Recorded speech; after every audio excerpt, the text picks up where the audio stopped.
আসসালামু আলাইকুম। ভূমি স্মার্ট সেবায় আপনাদের স্বাগতম। এখন আর ঘন্টার পর ঘন্টা বসে থেকে আপনার মূল্যবান সময় নষ্ট করতে হবে না। শুধুমাত্র দাগ নাম্বার এবং খতিয়ান নাম্বার দিয়ে সার্চ করলে আপনি পেয়ে যাচ্ছেন আপনার জমির মালিকানা এবং খতিয়ান।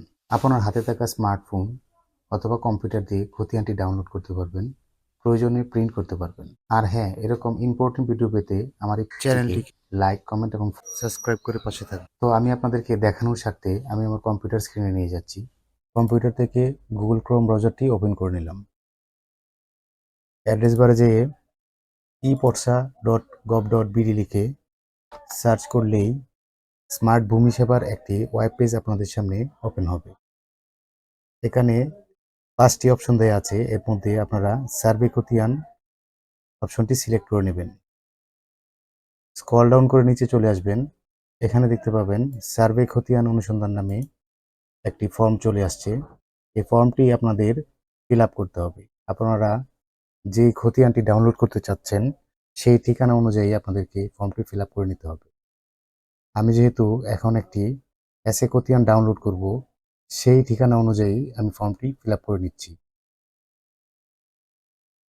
এখানে বিভাগের জায়গায় আমি ঢাকা সিলেক্ট করে দিলাম, জেলাতে আমি কিশোরগঞ্জ সিলেক্ট করে দিলাম, উপজেলায় আমি নিকলি সিলেক্ট করে দিলাম।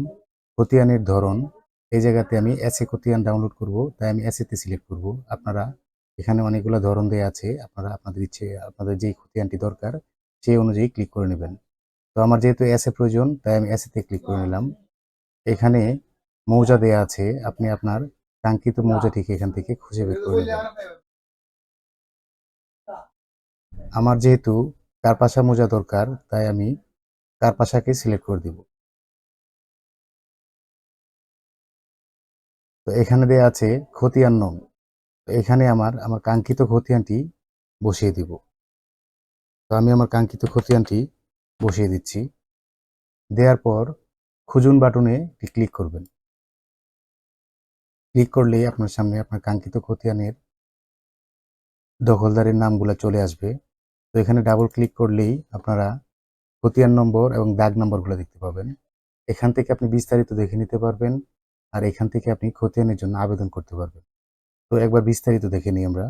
বিস্তারিত ক্লিক করলেই এখানে দাগ নাম্বারগুলো শো করছে, আর এখানে জমির মালিক অথবা দখলদার যারা আছে তাদের নাম শো করছে। আপনি চাইলে এখান থেকে আবেদন করে দিতে পারবেন, অথবা এই ক্রস চিহ্ন দিয়ে কেটে দিয়ে খতিয়ান আবেদন এই লেখার উপর ক্লিক করব। এখন আমাদের সামনে খতিয়ান আবেদন ফর্ম নামে একটি ফর্ম ওপেন হয়েছে। এই ফর্মটিকে আমাদের এনআইডি কার্ড অনুসারে ফিল আপ করতে হবে। এখানে 4টা অপশন আছে, এই 4টা অপশন আমাদের এনআইডি কার্ড অনুসারে ফিল আপ করতে হবে। জাতীয় পরিচয়পত্র নম্বর দিতে বলা হয়েছে, আমি আমার জাতীয় পরিচয়পত্র নম্বরটি দিয়ে দিলাম। জন্ম তারিখ লিখতে বলা হয়েছে, এখানে প্রথমে আপনাকে বছর সিলেক্ট করতে হবে, আমি আমার বছর দিয়ে দিলাম। এখানে মাস সিলেক্ট করতে বলা হয়েছে, এখানে মাস দিয়ে দিলাম। এখানে হচ্ছে তারিখ সিলেক্ট করতে বলা হয়েছে, তো আমি তারিখটি দিয়ে দিলাম। আর এখানে আমার এনআইডি কার্ডে যে নামটি আছে সেই নামটি দিয়ে দিলাম। এখানে আমার একটি ফোন নাম্বার দিয়ে দিলাম।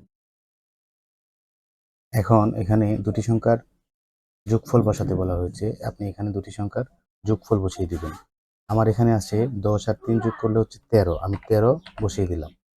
এখন যাচাই করুন লেখার উপর ক্লিক করুন, আমি ক্লিক করে দিলাম। আমার আবেদনটি সঠিক হয়েছে। এখন ওকেতে ক্লিক করুন। এবার স্ক্রল ডাউন করে আপনি নিচের দিকে চলে আসুন। এখানে ইমেল দিতে বলা হয়েছে, আর এখানে ঠিকানা। ইমেলটা এতটা জরুরি না, থাকলে দিবেন, না থাকলে প্রয়োজন নেই। আমি আমার ঠিকানাটা বসিয়ে দিচ্ছি।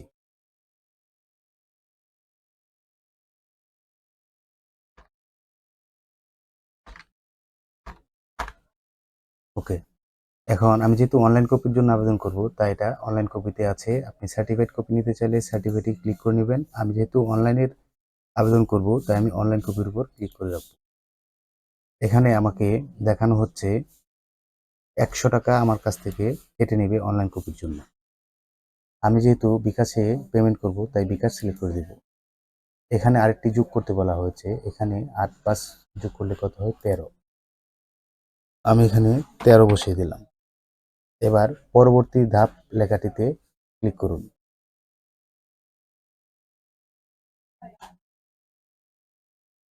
একটু লোডিং নিয়ে আপনার সামনে বিকাশ পেমেন্ট অপশনের একটি মেথড চলে আসবে। আপনাকে এখানে দেখানো হচ্ছে আপনার 100 টাকা কেটে নেওয়া হবে। আর এখানে আপনাকে বলা হচ্ছে যে নাম্বারটি থেকে আপনি টাকা নিতে চাচ্ছেন, অর্থাৎ যে নাম্বারটিতে আপনার বিকাশ করা আছে ওই নাম্বারটি এখানে বসিয়ে দিন। আমি আমার বিকাশ নাম্বারটি বসিয়ে দিলাম। ওকে, এবার কনফার্ম লেখার উপর ক্লিক করুন। আপনার ফোনে একটি ওটিপি মেসেজ যাবে এই বিকাশ নাম্বারে। এই ওটিপি কোডটা আপনাকে এখানে বসাতে হবে। ওকে, এখানে আমি আমার ওটিপি কোডটি বসিয়ে দিচ্ছি। বসিয়ে দেওয়ার পর কনফার্ম লেখার উপর ক্লিক করে দেব। আর এখানে আমার বিকাশের যে পাসওয়ার্ডটি আছে পাসওয়ার্ডটি বসিয়ে দিলাম। আবারও কনফার্ম লেখার উপর ক্লিক করে একটু অপেক্ষা করব। কিছুক্ষণের মধ্যেই আমার সামনে আমার কাঙ্ক্ষিত এসএ খতিয়ানটি ওপেন হবে। এটি হচ্ছে আমার কাঙ্ক্ষিত সেই এসএ খতিয়ান। এখন আমি চাইলে এখান থেকে প্রিন্ট করতে পারি এবং প্রয়োজনে আমার কম্পিউটারে সেভ করে রাখতে পারি। আমি যেহেতু এটিকে প্রিন্ট করব, তাই আমি আমার প্রিন্ট অপশনে নিয়ে যাচ্ছি। ভিডিওটি যদি ভালো লাগে তাহলে লাইক এবং সাবস্ক্রাইব করে পাশে থাকুন। কোনো কিছু জানার থাকলে কমেন্ট করবেন এবং শেয়ারের মাধ্যমে আপনি আপনার বন্ধুদের দেখার সুযোগ করে দিতে পারেন। ধন্যবাদ সবাইকে।